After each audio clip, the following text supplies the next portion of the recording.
Hi, I'm Marty Nemko. I'll admit it, I'm obsessed with being maximally productive. That's because my definition of the life well led is to make the biggest difference possible. Even if my abilities were severely limited, I believe I'd spend as many hours as possible being the best damn tree hole digger, friend, and parent I could possibly be. Now, I don't expect you to be as committed to maximum productivity as I am, but just maybe my lifetime obsession with that puts me in a position to suggest some ideas for you.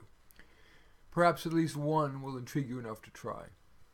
First, do what's easy for you but hard for others to do. I can write a publishable article in a couple hours, but if you asked me to fix something broken, I probably couldn't do it in a couple of decades. Rather than try to remediate my weaknesses, I tend to accept them. That means choosing a work life that accentuates my natural and acquired strengths and that skirts my shortcomings. Next tip, have a whispering voice in your ear. Have a voice that's ever whispering in your ear saying, is this the best use of this moment? Yes, moment. That's because even within a minute, there's often one or more choices.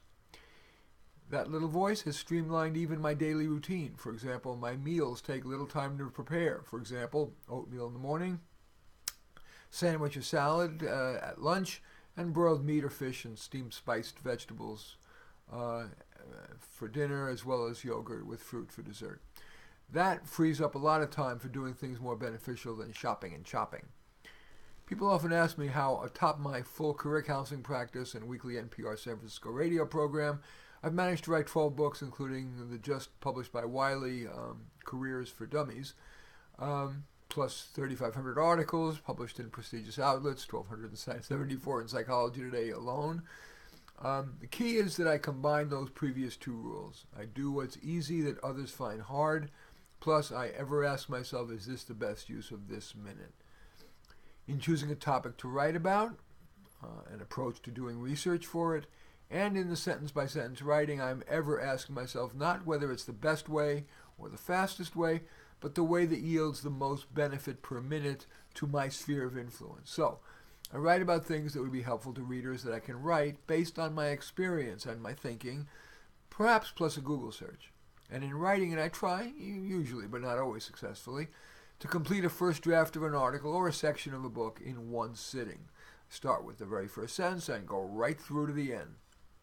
That helps ensure that the flow is logical, and when that draft is done, I take a few-minute break so I can read it with fresh eyes. I then come back and keep rereading it. That's quick and not hard. It's a good use of time. Until I've read it without making any changes. Then I submit it for publication and I start thinking, what should I write next?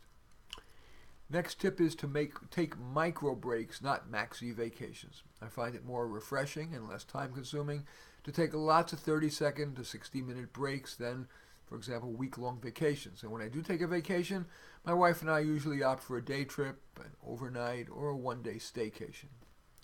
Next tip, what's the next 1-second task? I spend no time comparing myself with other people or blaming myself for my errors. I take no more than a moment to ask myself if a lesson can be learned from a setback, and then I force myself to redirect to a productive next step.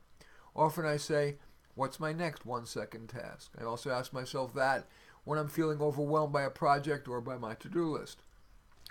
Speaking of which, I find it more efficient than using an app on my phone to have a paper week-at-a-glance engagement calendar in front of me, plus a memo cube on my desk in front of me on which I list my current day's to-dos, and I check it all the time. Finally, consciously decide how to deal with each instance of procrastination. When I'm tempted to procrastinate, I ask myself if that's okay, and I decide when I'll start the task, or that I can afford not to do it, or at least just do it quick and dirty. If I know I should start a task now, and it's something I dislike, like doing my taxes, I simply force myself to get started by asking myself, what's my next 1-second task? That usually gets that object at rest into motion. And now, lest I be accused of being inefficient with my time and yours, I'm going to end here simply asking you if this little lecture contains one or more ideas that you would like to try. In any event, thanks for watching. I'm Marty Nemko.